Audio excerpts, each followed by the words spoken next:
Chào mừng quý vị quay trở lại với chương trình Tôi và Việt Nam trên kênh truyền hình FBNC với những chia sẻ của ông Eric Hamilton, là hiệu trưởng của trường quốc tế Thành phố Hồ Chí Minh, phân hiệu American Academy. Welcome back. Thank you. So to achieve academic excellence, I understand that the teachers are very important. They must be inspiring. How do you create such quality for the teachers at your school here in Ho Chi Minh City? One of the most important things about my job is finding the right people for the job.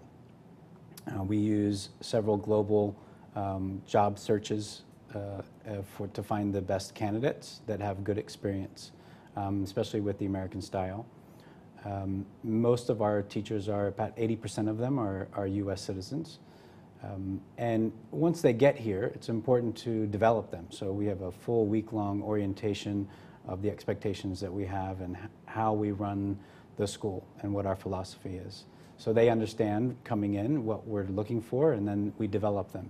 So there's a lot of professional development that goes on throughout the year. We send them to the States. For example, the adjunct instructors will go to Syracuse, and they learn how to develop the curriculum for the Syracuse University program. It's really important for us in that we're an accredited school. And so when you're an accredited school, you have higher standards that you need to meet. And the accreditors will come and visit to make sure that we have qualified teachers, that they are strong and they know what they're doing. Which is exactly what we need. We need high quality teachers. How attractive is the Vietnam's education market for the overseas teachers? I mean, what are some of the questions and concerns they usually have when you talk to them and invite them to come back here to teach? Right, yeah. I think from the U.S. perspective, some people are a little concerned about coming to Vietnam thinking that they may not be welcome. So that's one of the questions that I get. Okay. And my experience has been, and this is what I expressed to them, is that I've felt welcome the entire time I've been here since the day I landed.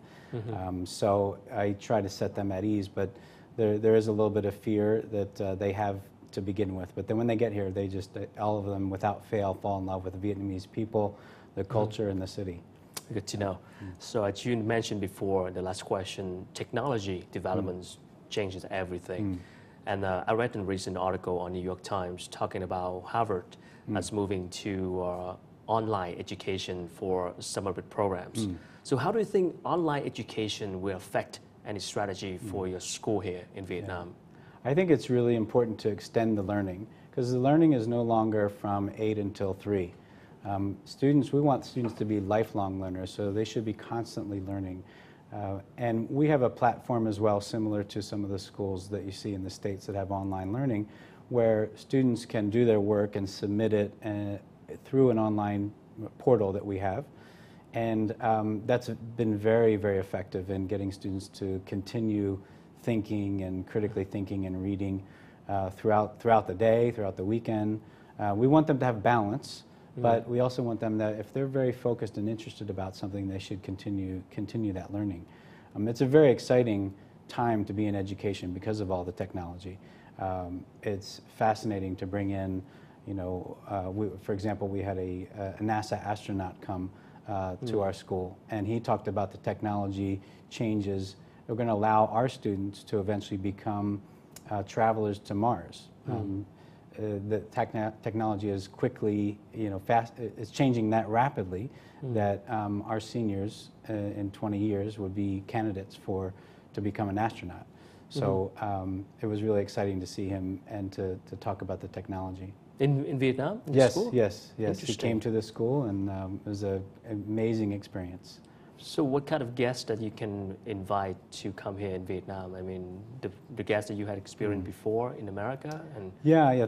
Through my school at the Aerospace Academy, I had several connections with astronauts, and bringing him here to speak at our graduation was extremely motivational for our kids and our parents. And I'll continue to bring other guest speakers from the U.S., engineers, technology, people who are on the forefront, because that's really we want our students to aspire to. That's exciting.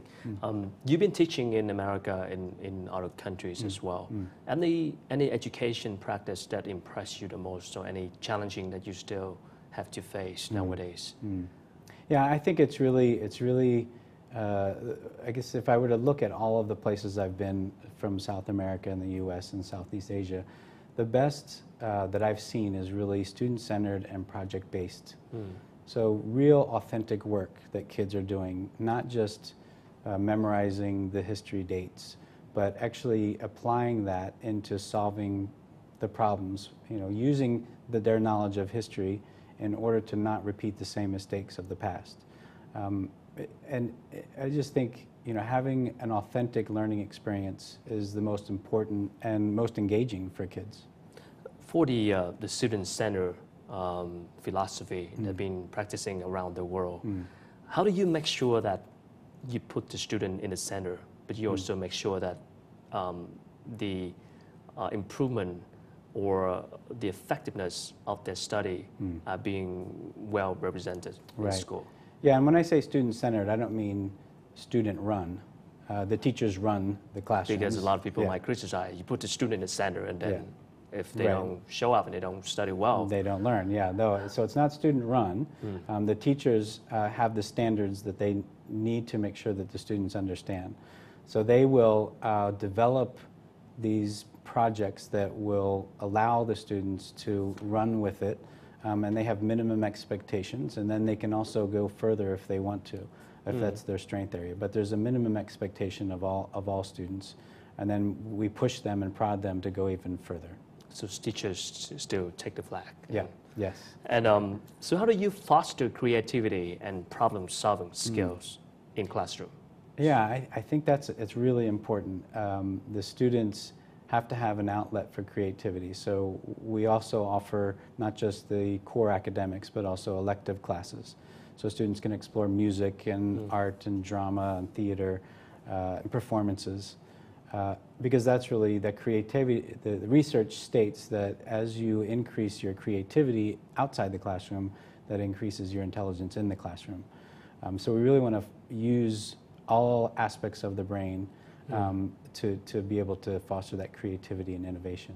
So what do you think is the biggest trend right now is happening in high school education system around the world? Yeah, I think it's technology. It's technology in the 21st century learning skills. So, and it's not just about technology, but 21st century learning means you have to be able to collaborate, work together as a team. You have to be able to communicate effectively, be creative. Those are all the things that need to happen in order for us to have a world to live in. So what do you like most about working in Vietnam? The thing I love most is the kids, definitely. The kids they're wonderful. They're like sponges. They're sponges for knowledge. The other thing I like is my wife and I bought a scooter. So we like to drive around town in the scooter, and we go do some shopping and have a lunch. That's quite an experience. It is. Thank you for sharing. Good luck. Thank you. Thank you.